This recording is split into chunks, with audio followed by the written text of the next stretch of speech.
Sziasztok! Csinálok még egy próbafelvételt, mert láttam, hogy a YouTube-nak van egy olyan funkciója, hogy azokat a kamerás felvételeket, amik remegnek, és ugye nem ilyen gimballal készülnek, azokat felajánlja, hogy kijavítja. Az előző felvételen csináltam egy ilyen kijavítást, de ugye volt a felvételen egy ilyen dátum sor, ami viszont remegett. Maga a felvétel az egész jó volt. Most ezt a felvételt úgy csinálom, hogy dátumbélyegző nélkül, és kíváncsi leszek, hogy mennyire küszöböli ki a YouTube-nak a rendszere ezt a remegést.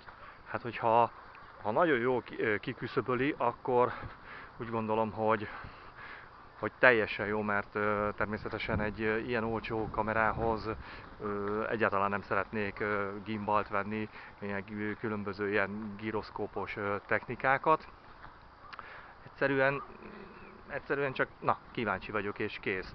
Mert most végigmegyek ugyanezen az úton, eléggé remeg a kezem, meg hát zögyög, ahogy itt a talajon jövök, megyek.